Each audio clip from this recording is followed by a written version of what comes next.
Hello everyone, आप सभी का आपके अपने चैनल सारस ट्यूटोरियल पे बहुत बहुत स्वागत है। आज मैं क्लास 9 के बच्चों के लिए एक एक्सप्लेनेशन वीडियो लेकर के आई हूँ और इस वीडियो में मैं पद की पहचान एक्सप्लेन करूँगी। ठीक है। इसके अलावा आप लोगों को से कहना चाहूँगी कि मैंने क्लास 9 का और भी बहुत सारा लेसन्स दिया है। एक्सप्लेनेशन एंड क्वेश्चन आंसर्स भी आप लोगों को प्रोवाइड किया है। अगर आपने उसे नहीं देखा है तो प्लीज़ देखें।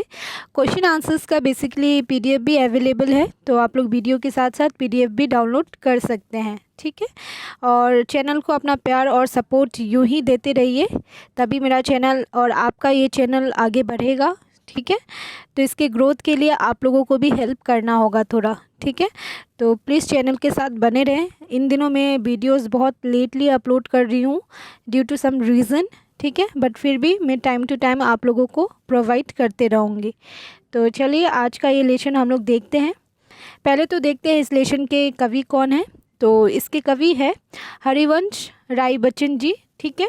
उनका जन्म हुआ था 27 नवंबर 1907 को इलाहाबाद मतलब उत्तर प्रदेश में। ठीक है। इसके अलावा लेखक के बारे में मतलब आप बुक में रीड कर सकते हैं। मैं पोएम एक्सप्लेन कर देती हूँ आप लोगों को। पद की पहचान एक मतलब एक क्या कह सकते हैं कि पद की पहचान में जो हरिवंश राय बच्चन जी है, उन्होंने जीवन पथ पर चलने वाले जो राही है, ठीक है, जो पथिक है, उनको संबोधित किया है। ठीक है। उनके बारे में बताया है। बेसिकली जो हमारा लाइफ जर्नी है उसके बारे में इस लेसन में बताया गया है कि हमें लाइफ में कैसे मतलब रास्तों पर चलना चाहिए, किस रास्ते पे चल के हम लोग अपने लक्ष्य को पा सकते हैं। ठीक है। और कितने मतलब धैर्य, कितने मतलब आत्मविश्वास के साथ, खुद के विवेक के साथ, मतलब स्व विवेक के साथ हमें इस पथ पे आगे बढ़ना चाहिए। ठीक है। तो चलिए लेसन को स्टार्ट करते हैं। पहला लाइन है, पूर्व चलने के बटोही बाट की पहचान कर लो। बटोही मतलब क्या होता है? पथिक, राही। ठीक है। जो उस मतलब रास्ते में चल रहा है, जो यात्री है, उसको क्या कहा गया है? बटोही कहा गया है। पूर्व चलने के बटोही मतलब चलने से पहले, पूर्व चलने मतलब चलने से पहले पथिक बाट की पहचान कर ले। मतलब कवि कहते हैं कि चलने से पहले तुम जिस रास्ते पे चल रहे हो हे पथिक, तुम उस रास्ते की पहचान कर लो। ठीक है। पुस्तकों में है नहीं छपी गई इसकी कहानी, हाल इसका ज्ञात होता है न औरों की जवानी। ठीक है। मतलब कि जो पुस्तकें हैं उसमें हमें लाइफ के बारे में, मतलब कि हमें अपने जीवन में कौन से रास्ते को अपनाना चाहिए इसके बारे में नहीं बताया गया है। और ये चीज़ हमें कोई और भी नहीं बता सकता है कि हमें किस रास्ते पे चलना चाहिए या हमारे लिए कौन सा मार्ग सही होगा। ये हमें अपने विवेक, अपने मतलब आत्मविश्वास के साथ इस रास्ते का चयन करना होता है। ठीक है। अपने विवेक, अपने बुद्धि से इस रास्ते का चुनाव हमें करना पड़ता है। ठीक है।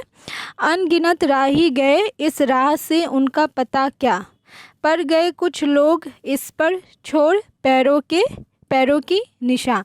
मतलब यहाँ पे कवि कहते हैं कि बहुत से जो राही है, बहुत से पथिक है, बहुत से यात्री है जो इस रास्ते से गए हैं। ठीक है। बट सबका तो पता नहीं है। बट जो मतलब कुछ ऐसे लोग हुए हैं इस दुनिया में जिन्होंने अपने पैरों के निशान, मतलब कि अपने पैरों की जो निशानी है वो छोड़ के गए। मतलब कि उन्होंने अपने लाइफ में ऐसे ऐसे काम किए हैं, ऐसे ऐसे उपलब्धियों को प्राप्त किया है कि उनके बारे में मतलब कि वो निशानियाँ वो छोड़ के गए हैं, जिनके बारे में हम लोग पढ़ सकते हैं। फॉर एग्ज़ाम्पल हम लोग महात्मा गांधी को ले सकते हैं। ठीक है। कबीरदास ले सकते हैं। ठीक है। गौतम बुद्ध ले सकते हैं। तो ये सब क्या थे? बहुत अच्छे, इन्होंने लाइफ में बहुत अच्छा कुछ करके गया और उनके बारे में हम लोग पढ़ सकते हैं। आज के डेट में उनके बारे में, उन्होंने जो रास्ता अपनाया था उससे हम लोग क्या कर सकते हैं? नॉलेज ले सकते हैं। ठीक है। इसके बाद देखते हैं, यह निशानी मुख होकर भी बहुत कुछ बोलती है, खोल इसका अर्थ पंथ का अनुमान कर ले। तो यहाँ पे कवि कहते हैं कि जो निशानियाँ, जो हमारे पूर्वज, ठीक है। जो पूर्वज हमारे हैं जो इस रास्ते से गए हैं, उन्होंने जो निशानियाँ छोड़ी है वो क्या है, मुख है। मतलब क्या, मुख मतलब साउंडलेस, गूंगा, ठीक है। मतलब उन निशानियों का कोई मतलब साउंड नहीं है, वो निशानियाँ क्या है, मुख है, मतलब साउंडलेस है, मतलब कि गूंगा है, ठीक है। बट फिर भी वो क्या करती है, बहुत कुछ हमें इंडिकेट करती है, बहुत कुछ बतलाती है, ठीक है। तो इसीलिए कवि कहते हैं कि उन मुख निशानियों को, मतलब साउंडलेस जो निशानियां हैं, जो उनका क्या करना है, हमें अर्थ निकालना है और फिर अपने पथ का अनुमान लगाना है। मतलब कि बेसिकली यहाँ पे कवि के कहने का तात्पर्य यही है कि हमें अपने पूर्वजों से सीखना चाहिए, ठीक है। उन्होंने जो मतलब रास्ता अपनाया, जिस रास्ते पे चल के उन्होंने अपने लक्ष्य को प्राप्त किया, देश में विदेशों में, मतलब इस दुनिया में अपनी एक ख्याति बनाई, अपना एक पहचान बनाया, तो उनसे हमें कुछ सीखना चाहिए और उनके रास्तों का आकलन करना चाहिए और उनसे नॉलेज लेकर के हमें अपना रास्ता बनाना चाहिए, ठीक है। इसके बाद देखते हैं, पूर्व चलने के बटोही बाट की पहचान कर ले। तो ये सेम लाइन है कि चलने से पहले है राही, है पथिक, तुम अपने पथ का, अपने रास्ते का पहचान कर लो, ठीक है। यह बुरा है या कि अच्छा, व्यर्थ दिन पर इस पर बिताना, ठीक है। जब असंभव छोड़ यह पथ, दूसरे पर पग बढ़ाना। मतलब कि यहाँ पे कवि के कहने का तात्पर्य यह है कि वो कहना चाहते हैं कि ये पथ तुम्हारे लिए अच्छा है या बुरा है, ठीक है। अच्छा है या बुरा है, इस पे दिन भर सोचने से मतलब सोच के अपना दिन क्यों बिता रहे हो, मतलब कि अपना टाइम क्यों वेस्ट कर रहे हो कि रास्ता सही है, गलत है, अच्छा है, बुरा है, ये सोच के अपना दिन क्यों ख़राब कर रहे हो, दिन क्यों बिता रहे हो। अगर कोई रास्ता आपको लगता है कि आपके लिए असंभव है, आप उस रास्ते पे नहीं चल सकते, तो छोड़ के आप दूसरा रास्ता अपनाओ जो आपके लिए सरल हो, जो जिस रास्ते पे आप चल सकते हो, जो आपके लिए बेटर हो, उस रास्ते पर चलो, ठीक है। नेक्स्ट लाइन देखते हैं, तू इसे अच्छा समझ, यात्रा सरल इससे बनेगी, सोच मत केवल, तुझे ही यह पड़ा मन में बिठाना है, ठीक है। मतलब कि यहाँ पे कहने का मतलब कवि का यही है कि जो ये जीवन यात्रा है, ठीक है, ये जो जीवन पथ है हमारा, इसे तुम्हें क्या समझना है, इसे अच्छा समझना है, ठीक है। अच्छा हम लोग समझेंगे तभी हमारी यात्रा क्या होगी, सरल बनेगी, मतलब आसान बनेगी। अगर हम लोग जब तक सोचते रहेंगे कितना कठिनाई है लाइफ में, कितनी प्रॉब्लम्स है, कितनी परेशानियों का सामना करना पड़ रहा है, हर रोज़ कुछ ना कुछ हो रहा है, कुछ ठीक नहीं हो रहा है, अगर हम लोग इस तरीके से सोचते रहेंगे अपनी ज़िंदगी में, आने वाली प्रॉब्लम्स के बारे में सोचते रहेंगे, डे टू डे लाइफ में जो भी हो रहा है उसके बारे में सोचते रहेंगे, तो क्या होगा, हमारा जो लाइफ का जो ये यात्रा है वो क्या होगा, और डिफ़िकल्टीज से भर जाएगा, ठीक है। और मतलब कि हम लोग मतलब लाइफ में आगे नहीं बढ़ पाएंगे, कुछ अच्छा नहीं कर पाएंगे, ठीक है। अगर हम लोग इसी पे सोचते रहें कि मतलब रास्ता अच्छा है, ख़राब है, या उस पे आने वाली कठिनाइयों, परेशानियों के बारे में ही अगर हम लोग सोचते रहेंगे, तो हमारे लिए क्या होगा, और मुश्किल हो जाएगा लाइफ में आगे बढ़ना। इसीलिए कवि क्या कहते हैं कि कवि कहते हैं कि तुम इस रास्ते को अच्छा समझो, ठीक है, अच्छा सोचो, अच्छा सोचोगे तो तुम्हारे लिए क्या होगा, ये रास्ता इजी होगा, ठीक है। इस पे चलना तुम्हारे लिए, जीवन पथ पर चलना तुम्हारे लिए क्या होगा, आसान होगा, ठीक है। तो कवि कहते तुम्हें बस इतना ही अपने मन में बैठाना है कि तुम्हारा ये रास्ता अच्छा है, और रास्ते में जो भी आए, जो भी परेशानी आए, तुम्हें बस क्या करना है, आगे बढ़ते रहना है, ठीक है। अपने कदमों को रोकना नहीं है, अपने मन में दृढ़ निश्चय, आत्मविश्वास, स्वविवेक के साथ क्या करना है, आगे बढ़ते रहना है, ठीक है। अब चलिए देखते हैं नेक्स्ट, हर सफल पंथी यही विश्वास ले, इस पर पड़ा है, तू इसी पर आज अपने चित्त का अवधान कर ले, ठीक है। तो यहाँ पे कवि के कहने का मतलब है हर सफल पंथी, मतलब कि जो भी राही, जो भी पथिक, जो भी यात्री इस रास्ते से गुजरे हैं, ठीक है, जो भी सफल हुए हैं वो भी इसी आत्मविश्वास के साथ इस रास्ते पे चले थे। ठीक है, इस रास्ते पर है वो भी इसी आत्मविश्वास के साथ, इसी स्वविवेक के साथ, दृढ़ निश्चय के साथ इस रास्ते से निकले हैं, इस रास्ते पे चल रहे हैं। ठीक है, तो इसलिए कहते हैं कि तू भी आज मतलब कि हमसे भी कवि ने कहा है, जीवन पथ पर चलने वाले पथिक से कहा है कि तुम भी आज अपने चित्त का अवधान कर लो। चित्त का अवधान कर लो। चित्त मतलब क्या होता है? हमारा मन, हमारा हृदय। ठीक है, अवधान मतलब उसका ध्यान, मतलब कि अपने मन को इतना स्ट्रांग बना लो कि रास्ते में कुछ भी हो तुम हार नहीं मानोगे, तुम बस आगे बढ़ते ही रहोगे। अपने चित्त को इतना मजबूत बना लो। ठीक है, पूर्व चलने के बटोही बाट की पहचान कर ले। तो सेम लाइन की कवि वही कहते हैं कि चलने से पहले आप अपने रास्ते की पहचान कर लो। बाट मतलब रास्ता, कि आपको किस रास्ते पर चलना है। ठीक है, चलिए आगे देखते हैं। है अनिश्चित किस जगह पर सरित गिरी गह्वर मिलेंगे। है अनिश्चित किस जगह पर बाग वन सुंदर मिलेंगे। मतलब कि यहाँ पे कवि कहते हैं कि ये अनिश्चित है कि तुमको रास्ते में कहाँ पे नदी मिलेगी, कहाँ पे पहाड़ मिलेंगे। नदी, सरित मतलब नदी, गिरी मतलब पहाड़, गह्वर मतलब गुफा।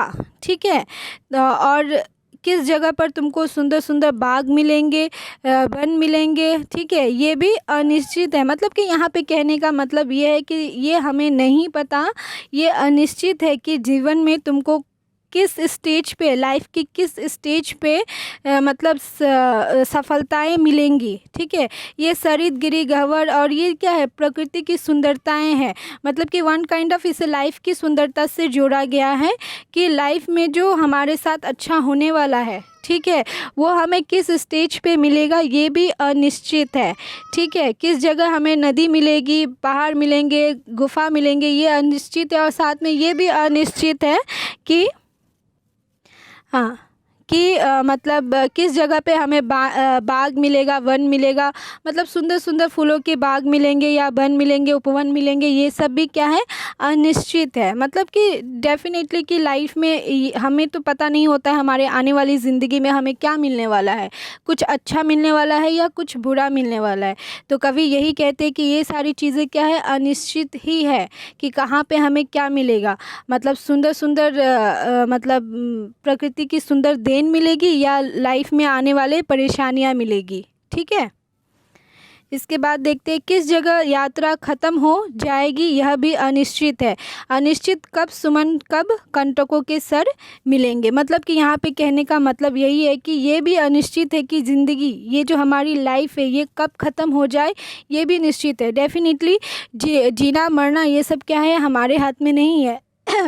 जब तक ज़िंदगी है तब तक ही है। ठीक है, नेक्स्ट मोमेंट हम लोग जिंदा है या मर जाएंगे ये हमारे हाथ में नहीं है। ठीक है, तो ये लाइफ की यात्रा कब ख़त्म हो जाए ये भी अनिश्चित है। साथ ही कब हमें फूल मिलेंगे, मतलब सुमन मतलब फूल। ठीक है, और कब हमारे हाथ में कांटे चुभेंगे, मतलब कि लाइफ में कब हमारा मतलब कब हमारे लिए सुंदर अच्छे पल आएंगे या कब हमारे लिए मुश्किलों भरा पल आएगा, ये सब क्या है? अनिश्चित है। ठीक है, इसके बाद देखते हैं कवि क्या कह रहे हैं। कौन सहसा छूट जाएगा, मिलेंगे कौन सहसा आ पड़े, कुछ भी रुकेगा तू ना ऐसी आन कर ले। मतलब कि यहाँ पे कहने का मतलब है कि इस जीवन पथ पर चलते समय कब तुम्हारे हाथ से तुम्हारे साथी का हाथ छूट जाएगा और कब कोई नया तुम्हारे साथ मिल जाएगा, इसकी भी कोई गारंटी नहीं है। तो ये सारी चीज़ों का ध्यान न करके तुम अपने जीवन पथ पर एकदम मतलब अडिग निश्चित होकर चलते रहो, बिना डर के, बिना किसी डाउट के, अपने स्वविवेक से, अपने दृढ़ निश्चय से, संकल्प से अपने इस रास्ते पर चलते रहो और अपने रास्ते अपने लिए एक ऐसा मार्ग चुनो कि उस मार्ग पे आने वाली सारी परेशानियों, सारी प्रॉब्लम्स को चीर करके तुम सिर्फ आगे बढ़ोगे और अपने लक्ष्य को प्राप्त करोगे। ठीक है, ये लास्ट वाला पैराग्राफ में आप लोगों को यही समझाना चाहा है कवि कि ये मतलब अनिश्चित है कि कब हमारे हाथ से हमारे साथी का जो हमारे साथ चल रहे हैं वो कब हमसे अलग हो जाए और कब कोई नया हमसे आकर के जुड़ जाए। ठीक है, ये भी अनिश्चित है। तो इन सारी चीज़ों पे हमें ध्यान नहीं देना है, हमें अपने जीवन पथ पर आगे बढ़ते रहना है। चाहे ज़िंदगी में जितनी भी जीवन में जितनी ही मुश्किलें क्यों ना आए, हमें बस आगे बढ़ते रहना है और अपने लक्ष्य को प्राप्त करना है और अपना मतलब एक ऐसा मतलब अपने आप को ऐसा बनाना है कि जिस तरीके से हम आज दूसरों के मतलब अपने पूर्वजों के जो पूर्वजों ने जो एक मतलब जीवन पथ पर एक जो निशानियाँ छोड़ के गए हैं, हम भी कुछ ऐसा ही इस ज़िंदगी में करके जा सके। ठीक है, तो इस वीडियो में मैं आप लोगों को पेज नंबर 19 तक ही एक्सप्लेन करूँगी।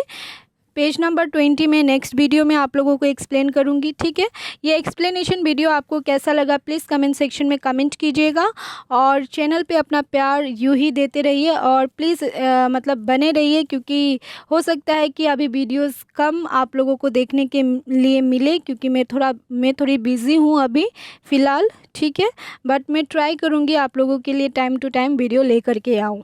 ठीक है, इसके अलावा क्लास 9 के बच्चों से यही रिक्वेस्ट है कि आप लोगों के हाफ ईयरली में जो भी आने वाला है सारा ऑलरेडी दिया हुआ है, तो उसे देखें आप लोग।